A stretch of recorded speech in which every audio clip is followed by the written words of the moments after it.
ছাত্ৰ-ছাত্ৰীসকল মই উপাসনা ভূঞাই তোমালোকক কক্সালৈ স্বাগতম জনাইছো আজি আমি নৱম শ্ৰেণীৰ বিজ্ঞানৰ অধ্যায় 13 আমি অসুস্থ হওঁ কিয় তাৰ দ্বিতীয়টো অংশ আলোচনা কৰিবলৈ লৈছো এই অংশটোত আমি ৰোগ আৰু সংক্ৰামক কাৰকৰ প্ৰকাৰ আৰু ৰোগৰ সঞ্চাৰণৰ বিষয়ে আলোচনা কৰিম এতিয়া ইয়াৰ আগৰ অংশত তোমালোকে ৰোগৰ ধাৰণাটো ইতিমধ্যে পাইছা এতিয়া আমি ৰোগৰ প্ৰকাৰৰ বিষয়ে আলোচনা কৰিম কেনে প্ৰকাৰৰ ৰোগনো থাকে বা ৰোগকনো বেলেগ বেলেগ প্ৰকাৰত কেনে ধৰণে ভাগ কৰা হৈছে তাৰ বিষয়ে আমি আলোচনা কৰিম ইয়াত দিছে ম্যাদৰ ভিত্তিত ৰোগৰ প্ৰকাৰ অৰ্থাৎ এটা ৰোগ দীৰ্ঘদিনীয়া নে খুব কম সময়তে ৰোগৰ পৰা আমি পৰিত্ৰাণ পাব পাৰো তাৰ ভিত্তিত ৰোগক দুটা প্ৰকাৰত ভাগ কৰা হৈছে তাৰে প্ৰথমটো ভাগ হৈছে একিউট ৰোগ বা একিউট ডিজিজ আৰু দ্বিতীয়টো ভাগ হৈছে ক্ৰনিক ডিজিজ বা ক্ৰনিক ৰোগ এতিয়া দুইটা প্ৰকাৰনো এই দুইটা প্ৰকাৰ অৰ্থাৎ একিউট ৰোগনো ক্ৰনিক ৰোগতকৈ কেনেকৈ পৃথক বা কোন ধৰণৰ ৰোগক একিউট ৰোগ বুলি কয় আৰু কেনে ধৰণৰ ৰোগবোৰক আমি ক্ৰনিক বুলি কওঁ তাৰ কথা আমি এতিয়া আলোচনা কৰিবলৈ লৈছো পোনপ্ৰথমতে আমি একিউট ৰোগৰ কথা আলোচনা কৰিম এয়া তোমালোকক দিয়া হৈছে একিউট ৰোগ একিউট ৰোগসমূহ আকস্মিকতে হয় অৰ্থাৎ হঠাতে দেখা দিয়ে এই ৰোগ খুব কম সময়ৰ বাবে দেখা দিয়ে অৰ্থাৎ খুব কম সময়ৰ বাবে এই ৰোগ দেখা দিয়ে অৰ্থাৎ কম সময়ৰ ভিতৰতে ইয়াৰ পৰা আমি ইয়াকে বুজিব লাগিব যে কম সময়ৰ ভিতৰতে এই ৰোগ দেখাও দিয়ে আৰু এই ৰোগ কম সময়ৰ ভিতৰতে ভাল হৈ যায় ইহত মাত্ৰ কেইদিনমানৰ বাবে থাকে এই ৰোগবোৰ খুব কম সময়ত আৰোগ্য হয় অৰ্থাৎ কম সময়ৰ বাবে থাকে অৰ্থাৎ কম সময়তে আমি আকৌ এই ৰোগৰ পৰা আৰোগ্য হ'বলৈ সক্ষম হওঁ তেনে ধৰণৰ ৰোগবোৰকে কিন্তু একিউট ৰোগ বুলি কোৱা হয় আৰু তোমালোকক ইয়াত কিছুমান উদাহৰণ দিছে এই একিউট ৰোগবোৰ কেনে ধৰণৰ ৰোগ যেনেকৈ পানী লগা চৰ্দি কাহ যিবিলাক আমাৰ দৈনন্দিন আমাৰ বহুতৰে হৈ থাকে অৰ্থাৎ এই পানী লগা চৰ্দি কাহ আমাৰ আকস্মিকতে হয় কেইদিনমান থাকি আকৌ এয়া আমাৰ ভাল হৈ যায় ইয়াত দিছে চৰ্দি কাহ পানী লগা ইত্যাদি এইবিলাক একিউট ৰোগত পৰে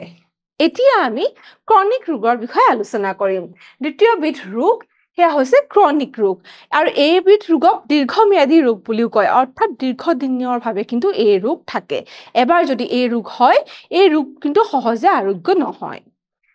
এই ৰোগসমূহ দীৰ্ঘম্যাদী ৰোগ বুলি ক'ব পাৰি আৰু এই ৰোগসমূহৰ সময়সীমা দীঘলীয়া অৰ্থাৎ দীঘলীয়া সময়ৰ কাৰণে থাকে আৰু ইহত আজীৱনো থাকিব পাৰে এই কথাটো মন কৰিবলগীয়া গতিকে চিৰজীৱন এবাৰ যদি এই ৰোগটো হয় বা ক্ৰনিক ৰোগবিধ যদি হয় চিৰজীৱন কিন্তু চিকিৎসা কৰিলেও এই ৰোগ থাকি যাব পাৰে এই ৰোগবোৰ সম্পূৰ্ণৰূপে আৰোগ্য নহ'ব পাৰে তাকে কৈছে যে আজীৱন থাকিব পাৰে আমি যদি চিকিৎসা কৰোঁ তথাপিও কিন্তু এই ৰোগৰ পৰা সহজে পৰিত্ৰাণ পাব নোৱাৰি ইয়াৰ উদাহৰণ দিছে গুড বেমাৰ এলিফেণ্টিয়াছিছ বুলি ইয়াক কোৱা হয় গুড বেমাৰ ইয়াৰ উদাহৰণ তাৰপিছতে ডায়েবেটিছ তাৰপিছত হাওঁফাওঁৰ যক্ষ্মা এনেধৰণৰ ৰোগবোৰ কিন্তু ক্ৰনিক ৰোগ অৰ্থাৎ ইহঁতে দীৰ্ঘম্যাদী ৰোগ বা আজীৱন থাকি যাব পৰা ৰোগ এতিয়া ছাত্ৰ-ছাত্ৰীসকল সংক্ৰমণৰ ভিত্তিতো আমি ৰোগক কিছু প্ৰকাৰত ভাগ কৰিব পাৰো এতিয়া সংক্ৰমণৰ ভিত্তিতো আমি কেনেধৰণে ৰোগক ভাগ কৰিছো চাওঁ আহাচোন সংক্ৰামক ৰোগ বুলি কৈছে এতিয়া সংক্ৰামক ৰোগনো কোনবোৰ ৰোগ যিবিলাক ৰোগ অণুজীৱৰ দ্বাৰা সংক্ৰমণ হয় তাকে সংক্ৰামক ৰোগ অৰ্থাৎ ইনফেকচিয়াছ ডিজিজ বুলি কোৱা হয় সংক্ৰামক ৰোগক কি কৈছে ইনফেকচিয়াছ ডিজিজ অৰ্থাৎ কিছুমান বীজাণু বা ৰোগ সৃষ্টিকাৰী অণুজীৱ যাক বীজাণু বুলিও ক'ব পাৰো সেইবিলাকৰ দ্বাৰা যিবিলাক ৰোগ সৃষ্টি হয় বা যিবিলাক ৰোগত আমি ভুগিবলগীয়া হয় সেইবিলাকে সংক্ৰামক ৰোগ ইয়াৰ অৰ্থ এয়াই যে এজন ব্যক্তি যেতিয়া সেই ৰোগৰ পৰা আক্ৰান্ত হয় সেইজন ব্যক্তিৰ পৰা আকৌ আন ব্যক্তিলে আন এজন সুস্থ ব্যক্তিও কিন্তু আকৌ আক্ৰান্ত হ'ব পাৰে অৰ্থাৎ এজন ব্যক্তিৰ পৰা এই ৰোগ আনজনলৈ সংক্ৰমিত হ'ব পাৰে সেইকাৰণে ইয়াৰ নাম দিয়া হৈছে সংক্ৰামক ৰোগ সংক্ৰামক অভিকৰ্তাৰ দ্বাৰা হয় গতিকে এই সংক্ৰামক অভিকৰ্তাবোৰে ৰোগবোৰক এজন ব্যক্তিৰ পৰা এজন সংক্ৰমিত ব্যক্তিৰ পৰা আন এজন সুস্থ ব্যক্তিলৈ এই ৰোগ কঢ়িয়াই নিব পাৰে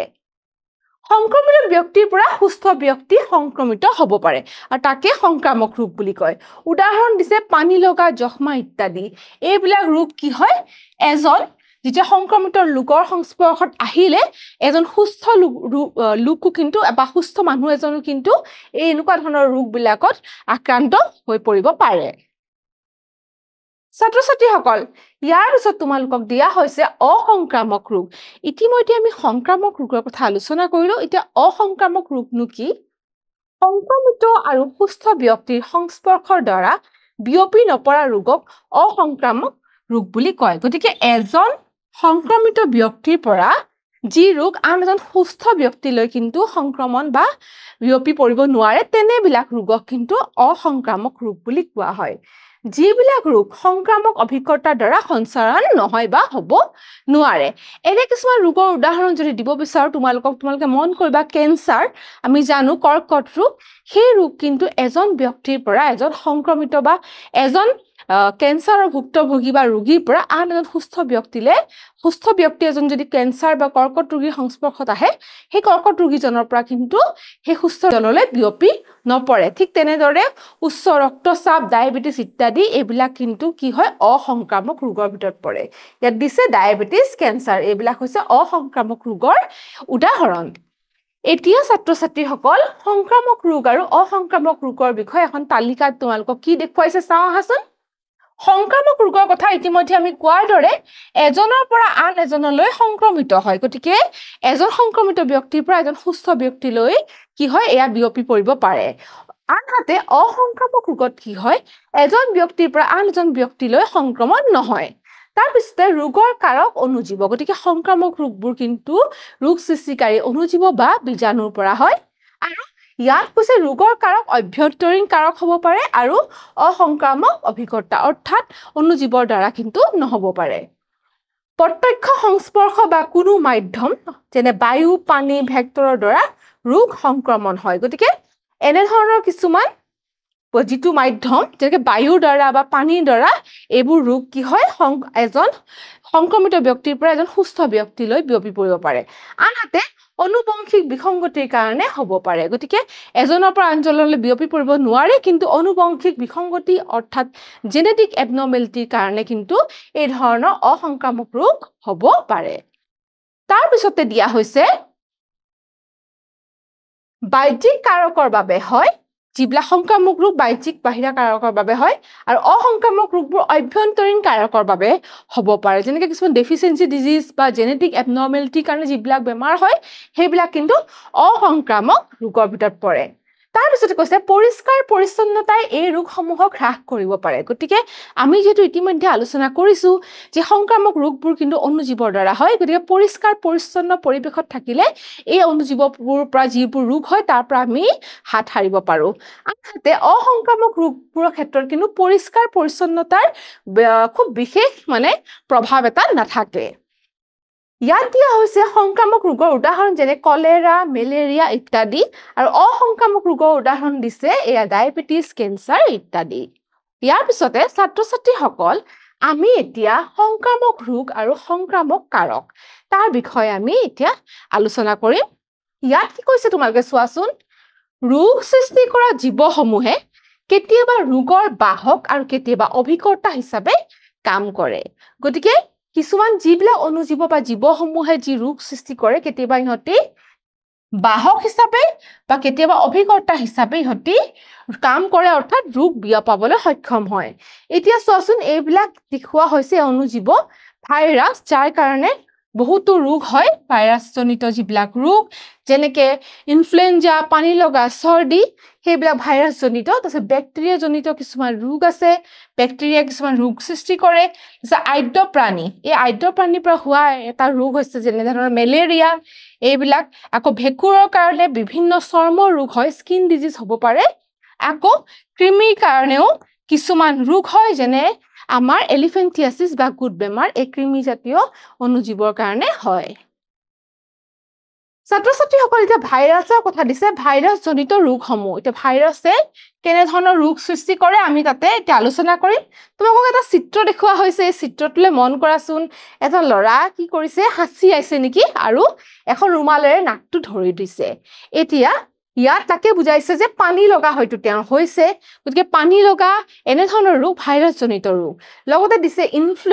ইনফ্লুৱেঞ্জাও এটা কিন্তু ভাইৰাছজনিত ৰোগ তাৰপিছত ডেংগু জ্বৰ আৰু এইডছ এইবিলাকো কিন্তু ভাইৰাছজনিত ৰোগ অৰ্থাৎ ভাইৰাছে ইহঁতৰ কাৰণে দায়ী বা ভাইৰাছে এইবোৰ ৰোগ সৃষ্টি কৰে ইয়াৰ পিছতে আমাক বেক্টেৰিয়া কথা কৈছে বেক্টেৰিয়া জনিত ৰোগ গতিকে বেক্টেৰিয়াইনো কেনে ধৰণৰ ৰোগৰ সৃষ্টি কৰে তাকে আমি আলোচনা কৰিবলৈ লৈছো এটা টাইফয়েড প্ৰথমটো হৈছে আমাৰ টাইফয়েড ৰোগ টাইফয়েড ৰোগটো কিহৰ কাৰণে হয় সালমনেলা টাইফি এই সালমনেলা টাইফি এইবিধ বেক্টেৰিয়াই কিন্তু টাইফয়েড ৰোগৰ সৃষ্টি কৰে তাৰ পিছতে টাইফয়েড ৰোগ হলে আমাৰ খুব বেছি জ্বৰ হয় আৰু সেয়া হৈছে খুব বেছি জ্বৰ হোৱাটো এটা টাইফয়েডৰ লক্ষণ হ'ব পাৰে তাৰ পিছতে কলেৰা কলেৰা এটা আন এবিধ বেমাৰ বা ৰোগ সেই ৰোগটো দ্বিতীয়বিধ ৰোগ কলেৰা বুলি দিছে ভাইব্ৰিও কলেৰে এইবিধ বেক্টেৰিয়াই কিন্তু এই কলেৰা ৰোগৰ সৃষ্টি কৰে বা সৃষ্টিকাৰী তাৰ পিছতে যক্ষ্মা ৰোগৰ কথা দিছে তৃতীয়তে আমাক যক্ষ্মাৰ কথা দিছে যক্ষ্মা ৰোগ সৃষ্টিকাৰী বেক্টেৰিয়াটো হৈছে মাইকোবেক্টেৰিয়াম টিউবাৰকিউলোসিস গতিকে যক্ষ্মা বা টিউবাৰকিউলোসিস বা টিবি বুলি আমি যাক কওঁ এই ৰোগটো হৈছে মাইকোবেক্টেৰিয়াম টিউবাৰকিউলোসিস এই বেক্টেৰিয়াৰ দ্বাৰা এই ৰোগটো হয় যদি এজন ব্যক্তি এই বেক্টেৰিয়া বা এই অনুজীৱটো যদি এজন ব্যক্তিৰ শৰীৰত সোমায় ব্যক্তিজন যদি সংক্ৰমিত হয় তেতিয়া যক্ষ্মা হ'ব আৰু শেষত আমাৰ 4 নম্বৰটো উদাহৰণ দিছে এন্থ্ৰাক্স এয়া হয় বেচিলাছ এন্থ্ৰাচিছ নামৰ বেক্টেৰিয়াৰ দ্বাৰা তাৰ পিছতে আমাক দেখুৱাইছে যে ভেঁকুৰ জনিত কেনে ধৰণৰ ৰোগ হ'ব পাৰে আমাৰ হাতত ইয়াত চোৱাচোন এখন ছবি দেখাইছে আৰু ছবিৰ এই অংশটোলে চোৱাচোন এই অংশটো মন কৰা এই অংশটোত কি দেখুৱা হৈছে যে এই অংশটো ৰঙা পৰি হৈছে অৰ্থাৎ ৰেশ হৈছে অৰ্থাৎ এয়া এবিধ চৰ্ম ৰোগ সাধাৰণ ছালৰ ৰোগ বুলি কৈছে যিকোনো ছালৰ ৰোগ কি হৈছে ভেঁকুৰ জাতীয় এই অনুজীৱৰ দ্বাৰা হ'ব পাৰে বুলি দেখুৱাইছে আৰু চিত্ৰত আমাক বুজাবলৈ চেষ্টা কৰা হৈছে ইয়াৰ পিছতে আমাক আদ্যপ্ৰাণী জনিত ৰোগৰ কথা আমি আলোচনা কৰিব লাগিব ইয়াত দিছে মেলেৰিয়া বুলি এই আদ্যপ্ৰাণীৰ দ্বাৰাই কি হয় মেলেৰিয়া ৰোগৰ সৃষ্টি হয় প্লাজমোডিয়াম যি আদ্যপ্ৰাণী প্লাজমোডিয়ামৰ দ্বাৰা কি হয় মেলেৰিয়া ৰোগ আমাৰ হয় এমিবিক ডিসেন্ট্ৰি তাৰপিছত এমিবিক ডিসেন্ট্ৰি কেনেকৈ হয় এন্টামইবা হিষ্টলাইটিকা গতিকে এমিবিক ডিসেন্ট্ৰি যদি হয় তাৰ কাৰণে কি ধৰণৰ প্ৰাণী বা কি ধৰণৰ অনুজীৱ দায়ী এই আদ্যপ্ৰাণী যাৰ নাম এন্টামইবা হিষ্টলাইটিকা সেই এই অনুজীৱটো বা এই বীজাণুবিধ যেতিয়া শৰীৰত সংক্ৰমিত হয় বা এজন ব্যক্তি সংক্ৰমিত হয় তেতিয়া এমিবিক ডিসেন্ট্ৰি এজন মানুহৰ বা এজন ব্যক্তিৰ হ'ব পাৰে তাৰপিছত কলা জ্বৰৰ কথা দিছে কলা জ্বৰ যেতিয়া হয় তেতিয়া কি হয় লিছমেনিয়া এইবিধ অনুজীৱ যি আদ্যপ্ৰাণী হয় এই অনুজীৱবিধৰ কাৰণে কিন্তু কলা জ্বৰ হয়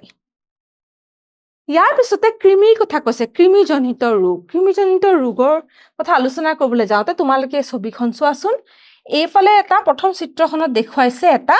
ভৰি যিটো এজন সুস্থ ব্যক্তিৰ ভৰি কিন্তু এইফালে দেখিছানে এটা ভৰি কেনে ধৰণৰ এটা ৰূপ লৈছে ইয়াক এইটো হৈছে কি যেতিয়া এজন ব্যক্তি এই ফাইলেৰিয়া এই অনুজীৱৰ বিধেৰে যেতিয়া এজন ব্যক্তি আক্ৰান্ত হয় বা সংক্ৰমিত হয় তাৰ পিছত কি হয় এনে ধৰণৰ এই গুড বেমাৰটো হয় আৰু গুড বেমাৰৰ যি লক্ষণ এয়া হৈছে ভৰিটো এনে ধৰণৰ ফুলি যায় আৰু ইয়াক ইংৰাজীত এলিফেন্টিয়াছিছ বুলি কয় কাৰণ হাতীৰ দৰে ইয়াৰ এজন ব্যক্তিৰ ভৰিটো হাতীৰ দৰে ফুলি যায় আৰু ইয়াত দেখুওৱা হৈছে কিছুমান চিত্ৰ এইবোৰ কি হৈছে কৃমি বা কৃমি জাতীয় অনুজীৱৰ চিত্ৰ তোমালোকক ইয়াত দেখাবলৈ চেষ্টা কৰা হৈছে ছাত্ৰ-ছাত্ৰীসকল ইয়াৰ পিছত আমাক ৰোগসমূহৰ সঞ্চাৰণৰ কথা কৈছে এতিয়া ৰোগসমূহৰ সঞ্চাৰণৰ বিষয়ে আমি আলোচনা কৰিবলৈ যাওঁতে আমি প্ৰথমতে কথা ক'ব লাগিব যে সংক্ৰামক ৰোগসমূহ কি হয় বায়ু পানী খাদ্য শাৰীৰিক সংস্পৰ্শ আৰু যৌন সংস্পৰ্শৰ জৰিয়তে সংক্ৰমিত ব্যক্তিৰ পৰা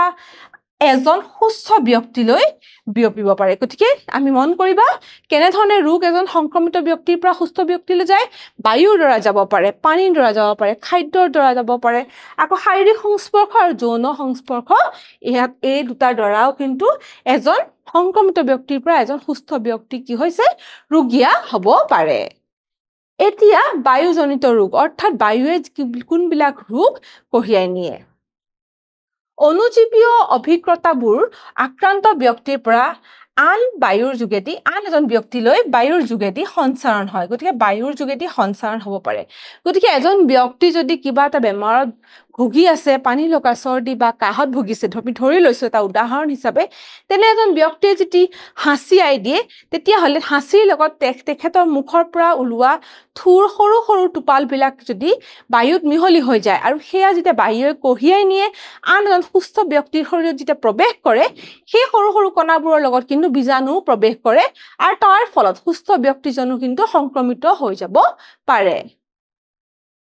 সংক্ৰমিত ব্যক্তিৰ হাঁচি বা কাহৰ লগত অহা বীজাণুযুক্ত কণিকাবোৰে সুস্থ মানুহক সংক্ৰমিত কৰিব পাৰে এটো মন কৰিবা তোমালোকে যে পানী লগা নিউমোনিয়া যক্ষ্মা ৰোগ ইত্যাদি এইবিলাক এনেধৰণৰ ৰোগবিলাক কিন্তু কি হয় হাঁচি বা কাহৰ লগত যেতিয়া বীজাণু ওলাই যায় এজন সংক্ৰমিত ব্যক্তিৰ পৰা যেতিয়া ওলাই বীজাণু ওলাই এজন সুস্থ ব্যক্তিৰ শৰীৰত যদি সোমায় বায়ুৰ যোগেদি তেতিয়া কি হয় সুস্থ ব্যক্তিজন কিন্তু এইবিলাক বেমাৰ বা এইবিলাক ৰোগৰ দ্বাৰা আক্ৰান্ত হৈ উঠিব পাৰে ইয়াৰ পিছতে আমি পানীৰ দ্বাৰা হোৱা ৰোগৰ কথা আমি আলোচনা কৰিবলৈ লৈছো এতিয়া ইয়াত পোনপ্ৰথমতে কলেৰাৰ কথা দিছে এই কলেৰা ৰোগবিধৰ কথা কৈছে কলেৰা আদি ৰোগৰ বীজাণু দূষিত পানী আৰু খাদ্যৰ দ্বাৰা সংক্ৰমিত হয় অৰ্থাৎ পানীৰ দ্বাৰা বা খাদ্যৰ দ্বাৰা এই কলেৰাৰ বীজাণু এজন সুস্থ ব্যক্তিলৈ সুস্থ ব্যক্তিৰ শৰীৰত প্ৰৱেশ কৰিব পাৰে ৰোগীৰ শৌচ প্ৰস্ৰাৱ আদি পানীত মিহলি হলে পানী দূষিত হয় আৰু সেই পানী যদি আমাৰ এজন সুস্থ ব্যক্তিৰ শৰীৰত কিবা প্ৰকাৰে প্ৰৱেশ কৰে তেতিয়া সুস্থ ব্যক্তিজনো কিন্তু এই ৰোগৰ দ্বাৰা আক্ৰান্ত হৈ যাব পাৰে কলেৰা ৰোগ সৃষ্টিকাৰী বেক্টেৰিয়া খোৱা পানীৰ জৰিয়তে সুস্থ ব্যক্তিৰ শৰীৰত প্ৰৱেশ কৰি ৰোগ সৃষ্টি কৰিব পাৰে গতিকে আমি বিশুদ্ধ খোৱা পানীটো আমি ইতিমধ্যে কৈছো বিশুদ্ধ খোৱা পানী খোৱাটো খুবেই প্ৰয়োজনীয় কাৰণ দূষিত পানী যদি গ্ৰহণ কৰা হয় তেতিয়া হলে কিন্তু এজন সুস্থ ব্যক্তিও আকৌ ৰোগীয়া হৈ যাব পাৰে ইয়াত এটা চিত্ৰৰ জৰিয়তে তোমালোকক পানীত থকা যিবিলাক অনুজীৱ বা বীজাণু দেখুৱাবলৈ চেষ্টা কৰা হৈছে ইয়াৰ পিছতে ছাত্ৰ ছাত্ৰীসকল বাহকৰ জৰিয়তেনো কেনেকৈ ৰোগ সঞ্চাৰণ হয় বাহক কোনো ৰোগ বা সংক্ৰমণৰ বাহক গতিকে সংক্ৰমণ বা ৰোগ কঢ়িয়াই নিয়ে কেনেধৰণে বহুতো প্ৰাণীয়ে ৰোগ কঢ়িয়াই লৈ ফুৰিব পাৰে বহুতো প্ৰাণীয়ে কি কৰে ৰোগ কঢ়িয়াই লৈ ফুৰিব পাৰে এই প্ৰাণীবোৰে ৰোগীৰ পৰা আন এজন ব্যক্তিক সংক্ৰমিত কৰিব পাৰে গতিকে এজন ৰোগীয়া ব্যক্তিৰ পৰা আন এজন সুস্থ ব্যক্তিলৈ কিন্তু কিছুমান প্ৰাণীয়ে ৰোগ কঢ়িয়াই নিব পাৰে এতিয়া মেলেৰিয়া নামৰ ৰোগৰ বাহক গতিকে আমি সকলোৱে জানো মেলেৰিয়া ৰোগ কি হয় মহৰ দ্বাৰা এজন ব্যক্তিৰ পৰা আন এজন ব্যক্তিলৈ যাব পাৰে বহু প্ৰজাতিৰ মাইকী মহে গৰম তেজৰ জীৱ-জন্তুৰ তেজ শোষণ কৰে এইদৰে ইহঁতে ব্যক্তিৰ পৰা আন এজনলৈ ৰোগ সঞ্চাৰণ কৰিব পাৰে গতিকে যেতিয়া মহে ৰক্তপান কৰে শৰীৰৰ পৰা গতিকে এজন ব্যক্তি যদি মেলেৰিয়াত আক্ৰান্ত হয় আৰু সেই মহে যদি এজন সুস্থ ব্যক্তিৰ শৰীৰত আকৌ তেজ পান কৰে তেতিয়া কি হৈছে এই আক্ৰান্ত ব্যক্তিৰ পৰা কিন্তু সুস্থ ব্যক্তিলৈ সেই মেলেৰিয়াৰ বীজাণু যাব পাৰে খুব সহজতে গুচি যাব পাৰে এতিয়া যৌন সংক্ৰমণৰ দ্বাৰানো কেনেকৈ ৰোগ বিয়পে এই ৰোগবোৰ এজন সংগীৰ পৰা আন এজন সংগীলৈ যৌন সংস্পৰ্শৰ দ্বাৰা সংক্ৰমিত হয় গতিকে এই ধৰণৰ ৰোগৰ উদাহৰণ হৈছে যিবিলাক যৌন সংক্ৰমিত হয় বা যৌন সংস্পৰ্শলৈ আহিলে হয় তেনেকুৱা ৰোগৰ উদাহৰণ হৈছে সিফিলিস আৰু এইডছ আমি ইংৰাজীত লিখি দিছো কাৰণ এটো খুব এটা পৰিচিত ইংৰাজীটো বেছি পৰিচিত সেইকাৰণে এইডছ আৰু সিফিলিস এনে ধৰণৰ ৰোগবোৰ কি হয় যৌন সংক্ৰমিত ৰোগ ছাত্ৰ ছাত্ৰীসকল এতিয়া আমি এইডছৰ কথা কিছু আলোচনা কৰো আমি এইডছৰ কথা ইতিমধ্যে পাইছো এইডছৰ বিষয়ে আলোচনা কৰাটো খুবেই প্ৰয়োজনীয় এইডছ